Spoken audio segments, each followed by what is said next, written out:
నిజమైనదేనా? రచన Leelavathi మలక, retired lecturer. తొలి పలుకు అక్కాబత్తుల Samuel రాజు గారు, పారిష్ పాస్టరు, రూపాంతర లూథరన్ దేవాలయం, Bhimavaram, executive council member, AELC. సౌలు కుమార్తె మీకాలు వృత్తాంతం పరిశుద్ధ గ్రంథంలో అతి క్లుప్తంగా తెలియజేయబడి ఉండగా, ఆమె మాదిరి లేని జీవితం వలన దైవకృపను, భర్త ప్రేమను కోల్పోవడం ఎంత బాధాకరంగా ఉంటుందో వివరిస్తూ, ఈనాటి యువత ఉరకలు వేస్తున్న ఆవేశంలో ఏది ప్రేమో ఏది వ్యామోహమో గుర్తెరగని స్థితిలో తమ జీవితాలను పాడు చేసుకుంటున్నారని, అసలు నీ ప్రేమ నిజమైనదేనా అంటూ, అది నిజమైన ప్రేమ కాని పక్షంలో దేవుని వాక్యానుసారంగా దానిని సరిచేసుకోవాలని ఈ పుస్తకం ద్వారా సవాలు విసిరారు రచయిత్రి లీలావతి. స్త్రీ ఆత్మగౌరవం, అభిమానం అన్న వాటిని విడిచిపెడితే అది ఎంత ఏహ్యంగా ఉంటుందో, ప్రేమకు పెళ్లికి పరిశుద్ధ గ్రంథంలో ఎంత ఉన్నత స్థాయి ఇవ్వబడిందో, అహంకారం మనిషిని ఎంతగా పతనం చేస్తుందో, అయినప్పటికీ నన్ను క్షమించు అనే ఒక్క మాటతో జీవితం ఎంత చక్కగా మనుషులతో దేవునితో సరిచేసుకోవచ్చో ఈ పుస్తకంలో సామధాన భేద దండోపాయాల వలె కొరడాల వంటి పెళుసైన పరుష వాక్కులతో సావధానంగా, సునిశితంగా, సూక్ష్మంగా వివరించారు. సహోదరి లీలావతి మా లూథరన్ సంఘ సభ్యురాలు మరియు మాకు దూరపు బంధువు అని చెప్పుకోవడానికి మా తండ్రి గారైన అక్కాబత్తుల చిట్టిబాబు, రిటైర్డ్ లూథరన్ పాస్టర్, మరియు మా కుటుంబం బహుగా సంతోషిస్తున్నాం. పుస్తక ప్రియులకు ఇంత మంచి పుస్తకాన్ని అందిస్తున్న శ్రీమతి లీలావతి గారికి మా కుటుంబ తరపున అభినందనలు తెలియజేస్తున్నాము. ప్రతి యువతి యువకుడు ఈ పుస్తకం చదివి తమ జీవితాలు చక్కని మార్గంలోకి మళ్లించుకొని దేవుని మహిమార్థమై కుటుంబాలు కట్టుకోగలరని మేము గాఢంగా విశ్వసిస్తున్నాము. అక్కాబత్తుల శామ్యూల్ రాజు గారు. టైటిల్ ఎవరు? భీమవరం చదివాను. కిందది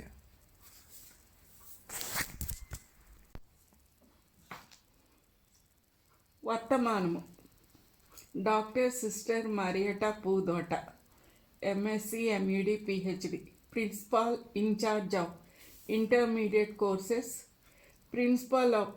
X principal of saint Teresa కళాశాల, ఏలూరు. శ్రీమతి మలక లీలావతి హెచ్ఓడి అంటే head of department social work 1976 నుండి 2010 వరకు సెయింట్ తెరీసా మహిళా అటానమస్ కళాశాల, ఏలూరులో 34 సంవత్సరాలు సుదీర్ఘ సేవలు అందించి ఉద్యోగ విరమణానంతరం సమాజానికి శాయశక్తులా తోడ్పడాలన్న తపనతో ఈ పుస్తకం ద్వారా వెల్లడిపరిచారు. అధ్యాపక వృత్తిలో ఈమె విద్యార్థులను పాఠాలతో పాటు మార్గదర్శకంగా నిలబడి జీవితపు విలువలు నేర్పించి ఎంతోమంది భవిష్యత్తును చక్కదిద్దారు. ఆమె స్ఫూర్తిదాయకంగా ఉంటూ విద్యార్థులను చైతన్యపరచడంలో ఆమె ఇచ్చిన సూచనలు అనుసరణీయము. ఈ క్రమంలో దైవ సంకల్పమైన అభ్యుదయ వచనాలతో క్రైస్తవ టీవీ, నిబంధన టీవీ ఛానల్ ద్వారా ఆధ్యాత్మికంగా అనేకులను ప్రోత్సహిస్తూ బలపరుస్తున్నారు. నీ ప్రేమ నిజమైనదేనా అనే ఈ పుస్తకంలో బైబిల్లోని మొట్టమొదటి ఇశ్రాయేలు రాజైన సౌలు కుమార్తె మీకాలు యొక్క జీవిత వృత్తాంతాన్ని ఆధునిక పోకడలు గల యువతులకు అన్వయించారు. ఆత్మాభిమానం, ఆత్మగౌరవం కలిగిన ఆడది అన్ని విధాల అణుకుగా ఉంటేనే అందం అంటూనే యువత ఎలా మసులుకోవాలి, వైవాహిక జీవితాన్ని ఎంత జాగ్రత్తగా కొనసాగించుకోవాలి, అహంకారం మనిషి జీవితాన్ని ఎంత అధోగతికి తీసుకెళ్తాదో చక్కగా వివరించారు. నేను డిగ్రీ కళాశాలలో జువాలజీ డిపార్ట్మెంట్లో లెక్చరర్గా, హెచ్ఓడిగా, తర్వాత అదే కళాశాలకు ప్రిన్సిపాల్గా, పీజీ కోర్సుల డైరెక్టర్గా అనేక సంవత్సరాలు పనిచేశాను. ప్రస్తుతం సెయింట్ తెరీసా ఇంటర్మీడియట్ కళాశాల ప్రిన్సిపాల్ ఇన్ఛార్జిగా నా పదవి కొనసాగిస్తున్నాను. నా అనుభవంలో ఎంతోమంది విద్యార్థినులు ఈ కళాశాలలో చదువుకొని ప్రయోజకులు కావటం చూశాను. నా ఈ అనుభవంతో లీలావతి గారు రాసిన నీ ప్రేమ నిజమైనదేనా అనే ఈ పుస్తకం నవీన కాలపు యువతీ యువకులకు కనువిప్పు అని నేను ఖచ్చితంగా చెప్పగలను. మారుతున్న కాలంలో వ్యక్తిగతపు విలువలు అడుగంటికి పోయి చాలామంది తమ యవ్వన జీవితాన్ని, కుటుంబ జీవితాన్ని విచ్ఛిన్నం చేసుకోవటం కళ్ళారా చూస్తున్నాం. వారికి ఈ పుస్తకం ఒక దివ్యటగా నిలబడి కనువిప్పు కలిగించి సరైన మార్గంలో నడిపిస్తుందని ఆశిస్తున్నాను. డాక్టర్ సిస్టర్ మరియత్తా పూదోట.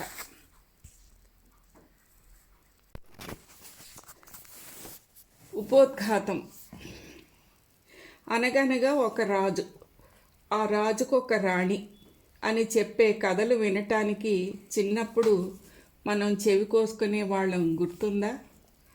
అమ్మ కానీ అమ్మమ్మ కానీ మనకు అన్నం తినిపించేటప్పుడు మరింత ఊరించి ముద్దకు ఆ కథ ట్విస్టులు త్రిప్పేవారు. ఇంకా కొంచెం ముందుకు పోయి ఆ రాజుకు ఓ పెద్ద రాణి ఉంది, చిన్న రాణి ఉంది అంటూ అలా ఉండటం సర్వసాధారణ విషయంగా చెప్పుకుపోతూ ఉండేవారు.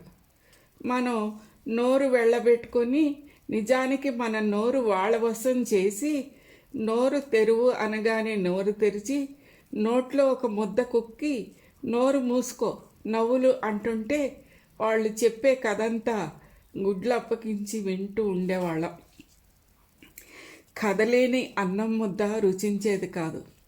మనసు నిండా కథ, బొజ్జ నిండా అన్నంతో ఇంకా తినలేని స్థితిలో కథ ముగియకపోయినా సరే తిననంటే తిననని మొరాయించి కథ మాత్రం పూర్తిగా విని లేచి వెళ్ళేవాళ్ళం. బైబిల్లో అలాంటి రాజు రాణి కథల్లో ఒకటి ఈ పుస్తకంలో రాశాను. ఇది చదివిన చిన్నలు, పెద్దలు, యవనస్తులు, స్త్రీలు, పురుషులు అందరూ గొప్ప గుణపాఠాలు నేర్చుకోవడంతో పాటు అందులోని రాణితో వారి బ్రతుకులు సరి చేసుకునే అవకాశం వారికి దొరుకుతుందని భావిస్తున్నాను. ఆ రాణుల్లో ఒక ఆమె మంచిదని, మరొక ఆమె చెడ్డదని, అందుకే ఆ రాజు ఒకరిని ఎక్కువ ప్రేమించి మరొకరిని ఇష్టపడేవాడు కాడని ఏవేవో పిట్టకథలు చెప్పుతుండేవారు. కానీ అవి బహుభార్యాత్వమును ఏమాత్రం తప్పని చూపించలేకపోగా అదేదో సాధారణమైన మానవ నైజమని, అది రాజులకు తప్పు కాదన్నట్లుగా చెప్పేవారు. మనం వినేవాళ్ళం. కానీ బైబిల్లో దేవుడు సృష్టించిన ఏకపత్ని ఏకపురుషుని జంట ఆదాము మరియు హవ్వ వివాహమునకు ఉదాహరణ అన్నది ప్రజలు మర్చిపోయి చాలా ఇరుకుల్లో, శోధనలో చిక్కుకొని జీవితాలు పాడు చేసుకుంటున్నారు.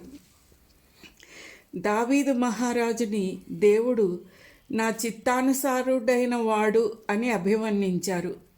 కానీ అతడు కూడా బహుభార్యాలోలుడై బెర్షెబాని వివాహం చేసుకునేందుకు ఊరియాని చంపించినందువలన అతని కుటుంబంలో నిత్యము యుద్ధములు ఉండి తీరుతాయని దేవుడు సెలవిచ్చారు. తత్ఫలితంగా అధిక రక్తపాతం జరుగుట వలన దేవుని మందిరం కట్టించుటకు అనర్హుడైపోయాడు. దీనంతటికీ అతడి బహుభార్యాత్వ లాలసత్వమే అని కారణం. సొలొమోన్ రాజు బహుభార్యాత్వం అతన్ని ఎంత పతనం చేసిందో, అసలు ఆ ఆలోచనే బ్రతుకుని ఎంత తలక్రిందులు చేస్తుందో మనకు తెలుసు. నేను మీకు ఆయా సంఘటనలు కథలా చెప్పదలుచుకున్నాను. సొలొమోను గొప్ప జ్ఞాని, కానీ అతడు అనేక మంది భార్యలు కలిగి ఉన్నాడు. సొలొమోను భార్యలు అతని హృదయమును త్రిప్పివేసిరి.